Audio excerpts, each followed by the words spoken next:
The fog couldn't stop us. Leicester couldn't stop us. The ref couldn't stop us. No one can stop us. Liverpool beat Leicester 3-1 to go 7 points clear at the top of the Premier League with a game in hand, and I'm going to talk all about it. Sorry, I'm back in my car again, and I also have to keep the car on because a few times I've done stuff in the car with the engine off and the battery's gone dead. So I know it sounds like a tractor in here, but it doesn't matter. So I see our starting lineup. I'm like, great, looks good. I look at the bench. I'm like, is this the strongest bench we've ever had in our life? You have Szoboszlai, Elliott, Chiesa, Jota, Diaz. So we go behind almost immediately. And you know what? It's great that we have the confidence now that we can be like, it's fine. It's fine. But also, stop conceding goals all the time, please. So we had a few things standing in our way. We had the fog, which was quite mental. It was like watching a San Siro game from the 90s or something. Genuinely, for a good 20 minutes of that first half, it was like the fog was purely located in our box. And every time we'd get anywhere close to it, I'm like, I cannot see a thing here. So we had that going against us. The ref, Darren Bond, licensed to kill any faith I had in PGMOL. I'll talk a little bit about the ref during the game, but honestly I feel like every week we're seeing some brand new face, and he's worse than the one before. I'm like, oh, who's this guy? Oh, he's terrible as well. But it was an absolutely incredibly frustrating first half of football. Do you know what? Not even like we didn't play terribly, but it was just a frustrating half. We didn't quite have a rhythm going. The ref was giving absolutely everything to them. I'm still absolutely raging at some of the yellow cards that we got, but you could see we were getting closer. Salah hits the bar, we came very close. Robertson hits the post, you know, all this sort of stuff. So like, we played well. The frustrating part was just that we didn't score, and also the ref and the fog. But then fucking big Gak, man. I mean, as soon as he lost James Justin, and James Justin, by the way, I can't believe I ever had you on my fantasy football team, but he absolutely skips past him, makes a mug of him, you might say, and as soon as he's shaping up, I'm like, watch this. Genuinely, is there anyone better on the left who cuts inside to shoot with the right? I just almost expected to go in, it's like a penalty. I mean, arguably one of his best goals he's ever scored for Liverpool, and arguably because he scored some absolute bangers. Oh, it was just so pleasing. Like, you're seeing it go. You're like, yeah. You're just waiting for that net to bulge, because it's hard with the TV angle to know how close they actually are. And like, just let that net bulge. And boy, and I fucking, yes, man. Fucking big Gak, man.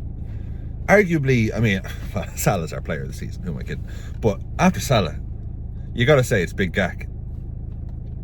He's been absolutely phenomenal this season. Curls it right in, and at that stage I'm like, that's fucking on. So if we're breaking down the goal, it's a big Gak special, you might say.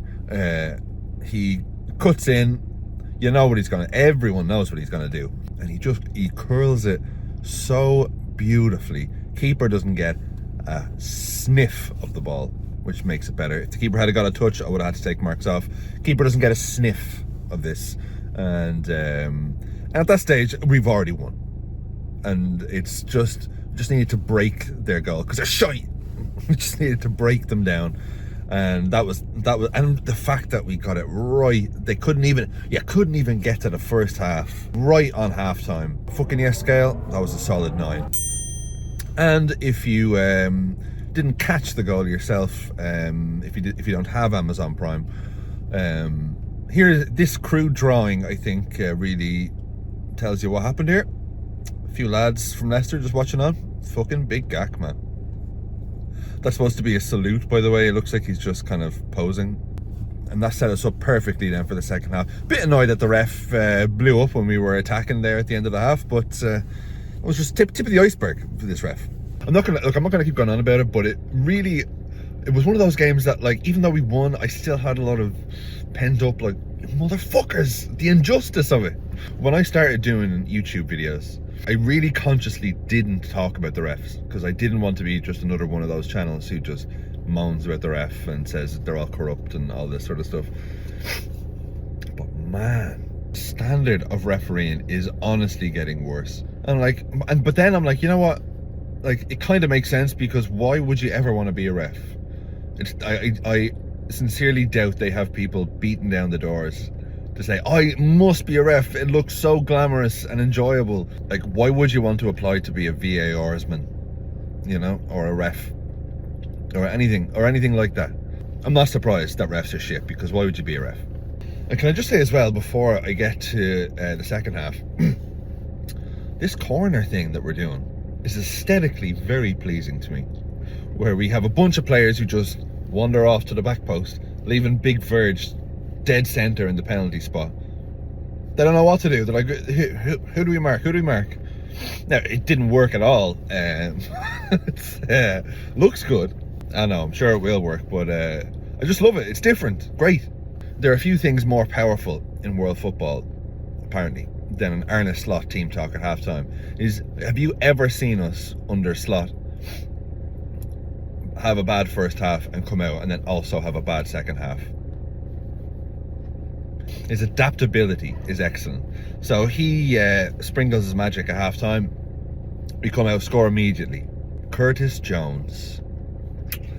Now that is a son of a bitch sort of goal. He is now adding goals to his game.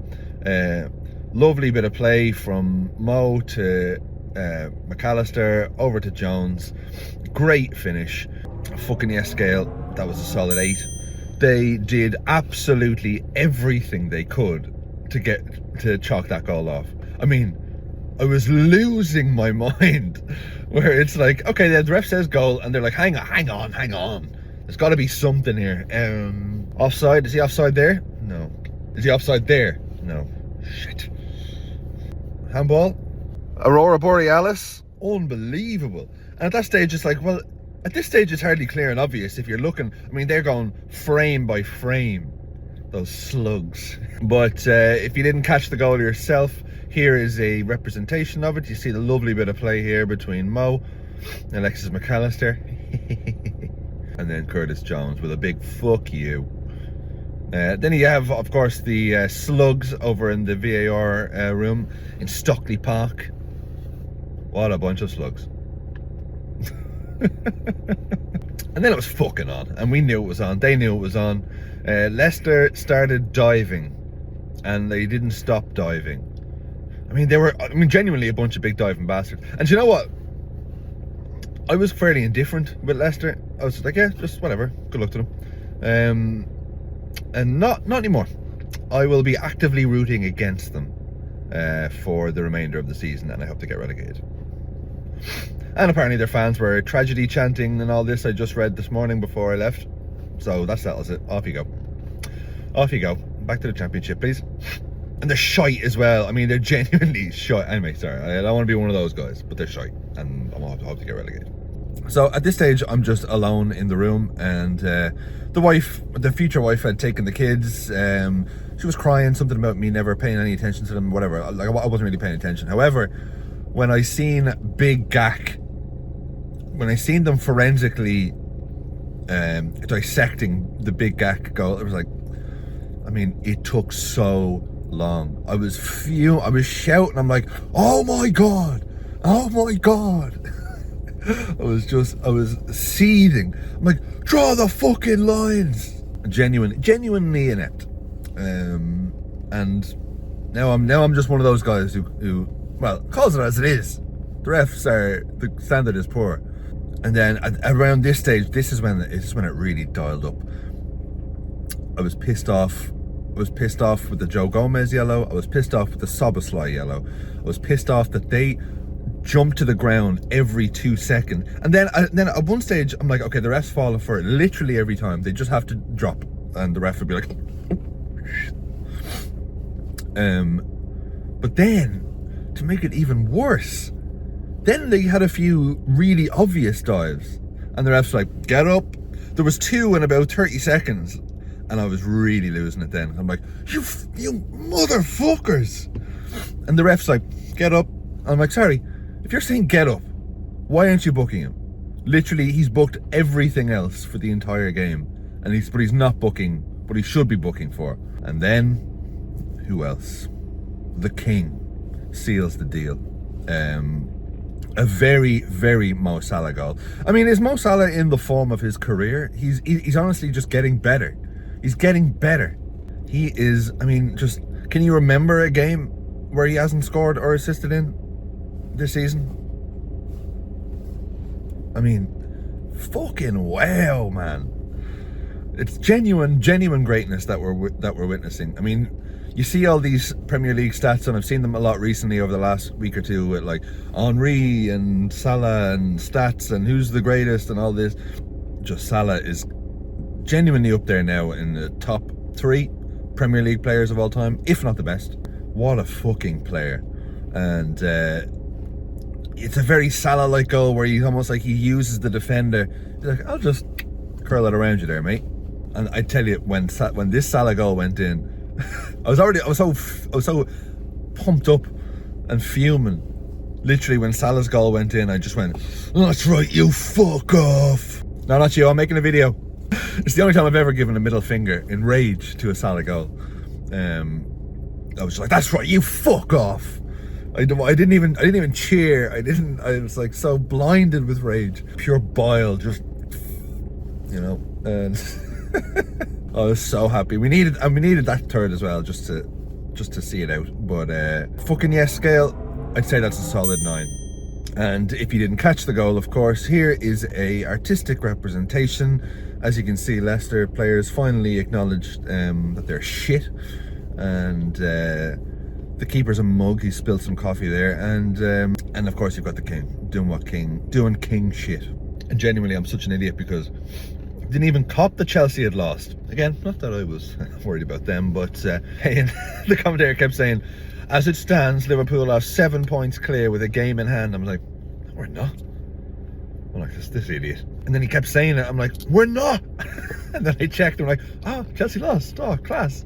United lost. City drew. So for us to be 7 points clear with a game in hand, and if I may say, nobody deserves this title more than us. We've paid our dues, and now it's shooter's tour. The Rodri handball, the John Stones clearance, the company thunder bastard, the fucking Villa blowing a 2-goal lead on the final day of the season. The fact that if only 4 results had changed in Klopp's reign, we would have 3 titles and 3 Champions Leagues.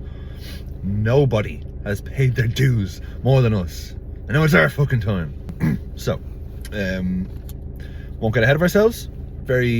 A big game away to West Ham at the weekend, so it's a tricky one. We play a lot of fixtures in the next, well, until the end of time, really. Just gotta keep taking it one game at a time. I won't allow myself to get too excited, but sometimes, because like, do you remember at the start when Liverpool started winning and then we were top, and then everyone was like, oh Jesus, like this is incredible, and now it's come that like we expect it. I still like to just dig into my brain and remember that this is actually fucking incredible what we're doing right now. As it stands, we are the best team in Europe without much of a weakness. I'd love us to stop conceding silly goals, but Ibu's coming back soon as well. Fucking yes. We just look so strong. Our first 11 looks so strong. Our bench looks so strong. Our manager looks so strong. The support is so strong. Fucking get in. I hope you enjoyed it. Thanks for watching. Please like and subscribe. I promise, if you're new to this channel, I don't always do them from my car. I'm not in work at the minute, so it's the only time. It's actually harder to get time to do it when I have no work. Just when the real work starts. Anyway, I'm gonna go try and find my future wife and kids, and I will see you after the West Ham game. Enjoy the highlights. Enjoy seeing every angle of that Gakpo goal, which I'm sure will be out later today. And fucking yes, man. Up the fucking Reds. See you during the week. Hope you're having a great holiday, and up the fucking Reds.